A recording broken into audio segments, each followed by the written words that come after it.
Turnirdən öncə yarışın açılış mərasimi keçirilib. Rəsmi hissədə ilk olaraq çıxış edən Şəmkir rayonu İcra Hakimiyyətinin başçısı Nazim Veysov bu cür mötəbər yarışların Şəmkirdə keçirilməsindən məmnun olduğunu bildirib. Növbəti çıxışlarda Gənclər və İdman Nazirinin müavini İsmail İsmailov və Azərbaycan Şahmat Federasiyasının vitse-prezidenti Mahir Məmmədov Vüqar Həkimovun Azərbaycan idmanında böyük iz qoyduğunu dilə gətirərək onun millimizin inkişafında olan xidmətlərinin danılmaz fakt olduğunu vurğulayıblar. Çıxışlardan sonra rejissor Ülviyə Könüllünün hazırladığı Vüqar Həşimovun Təbəssümü adlı qısa metrajlı sənədli film nümayiş etdirilib. Açılış mərasiminin ardından yarışan baş hakimi Faiq Həsənovun iştirakı ilə püşkatma mərasimi keçirilib və şahmatçıların ilk turdakı rəqibləri bəlli olub. Püşkatmadan sonra isə açılış mərasiminin bədii hissəsi reallaşır.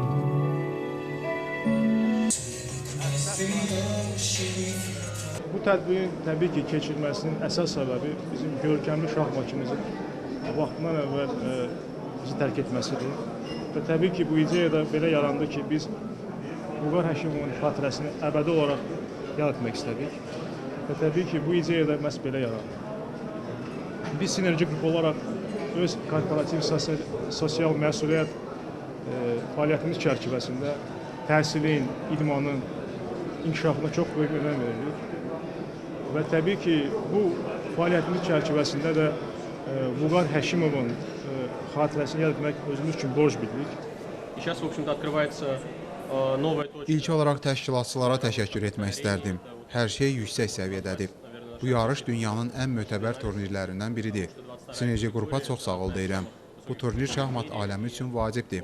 6 yaşımdan Vüqar Həkimovla birgə yarışlarda iştirak edirik. O mənə yaxın insan, dost, qardaş olub. Təəssüf ki, indi Vüqar bizimlə deyil. O sona qədər mübarizə apardı və heç vaxt sevimli şahmatından ayrı düşmədi. Vüqarın xatirəsi hər zaman bizimlə olacaq.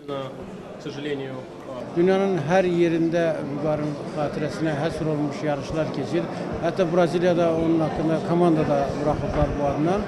Və bu günləri bu yarışın, bu səviyyəli yarışın Azərbaycana gəlməyi Vüqarın xatirəsinə, Vüqarın ruhuna böyük hörmət mən sayıram. Qeyd edək ki, turnirdə hazırki dünya çempionu Magnus Carlsen, beynəlxalq reyting siyasında üst pillələrdə olan Fabiano Caruana, Hikaru Nakamura, Sergey Karyakin, o cümlədən Azərbaycanlı qrosmeysterlər Şəhriyar Məmmədiyərovla Teymur Rəcəbov qüvvəsini sınayır.